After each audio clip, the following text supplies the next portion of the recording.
Oi, oi, alright, how's it going? I'm Grant, this is Doodle Review, and there's one thing I haven't shared a lot of on this channel, and that is jazz reviews, but there have been some really cool releases this year, and I wanted to use this video as an opportunity to share some of them. We're going to talk about Jazzbois, a new entry in the Jazz is Dead series, and the latest from Christian McBride and the new Jawn. Let's get it! Jazzbois are a trio from Budapest, Hungary, and Higher Dimension Waiting Room is their third record and probably one of my favourite jazz releases that I've heard this year. The album does something that I absolutely love that is really hard to do.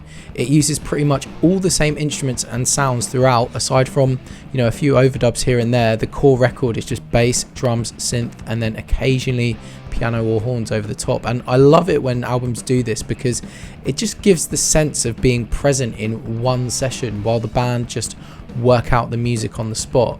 This kind of makes sense, as from what I understand, the Hungarian band are primarily an improvisational group.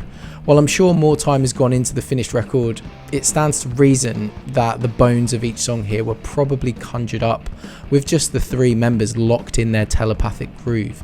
Victor Sagi's bass is some of the best I've heard on a record this year, with the deep groove toward the end of the track Gomba Slap just completely blowing me away.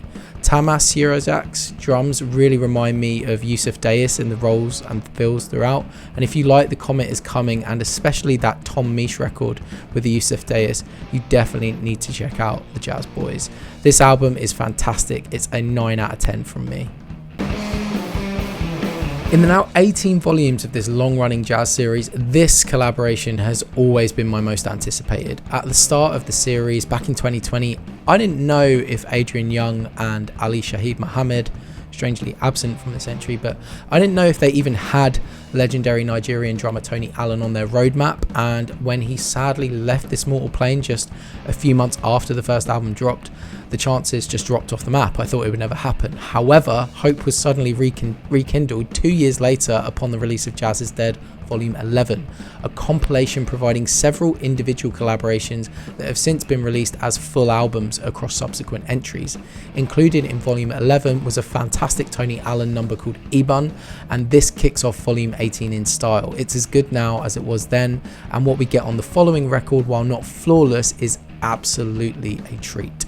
The Jazz is Dead team, as always, treating their guest artists with incredible respect while occasionally pushing them into some new places.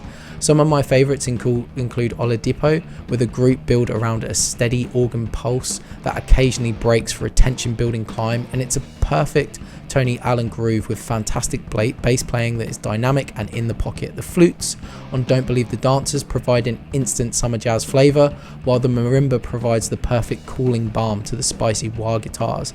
This is one of the best in the set for sure. The lull in this record comes with the track Makoko, which despite having a cool, almost sinister vibe, doesn't really go anywhere, and Lagos, which is more of a loop than anything, that also feels completely retrodden on the closer No End. Sandwiched between these slightly less dynamic pieces though is No Beginning, a really interesting track that starts with Young asking Allen to put down a groove he thinks would be hard for him to follow, and this appears to be where both artists really flourish, really locking in with each other and exploring new sonic territory.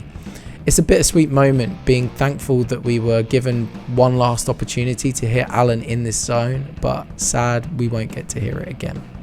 This is a 7 out of 10.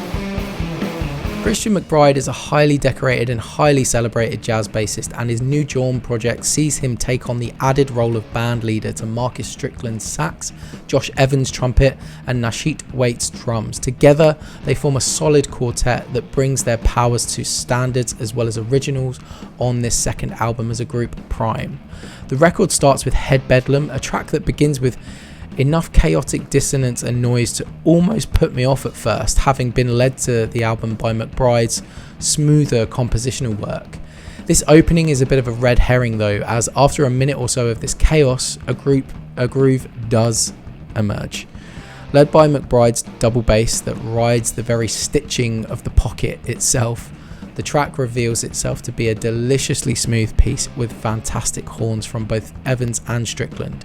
McBride's bass line provides ample opportunities for suspense building breaks and fills, which give way back to a descending riff that pulls us back to the melodic hook of the track, and the dissonant cacophony returns in the closing moments of the track, bookending what would be an otherwise smooth jazz classic in the abstract. While the album flirts with free jazz and darker dissonant pieces, especially on a track like Lurkers, where McBride trades his dexterous fingerpicking for the ominous growls of a bow, this choice to anchor Head Bedlam in chaos is a weird one, because I would say the group are undoubtedly at their best when tackling more classically bop or hard bop arrangements like the Larry Young piece Obsequious, Evans' original Dolphy Dust, where McBride's bass runs are tight and captivating, and the closer East Broadway Rundown, a take on a Sonny Rollins piece. This album is definitely not lacking variety, but those moments of trying to be something it's not make for an inconsistent listen, so I would give it a 6 out of 10. Thanks for listening to me chat fraff about this record though. As it happens, nothing in this world's free, so you got to pay a price, but you know what that is, it's just real easy. You just got to subscribe and drop a comment below. Tell me what you think. Was I right? Was I wrong? What was your favourite track if you have one? Show some love, share some thoughts, or just hurl some abuse in those comments. There are also going to be some other videos linked in the description that you might like as well. Check those out. Okay mate, cheers, bye.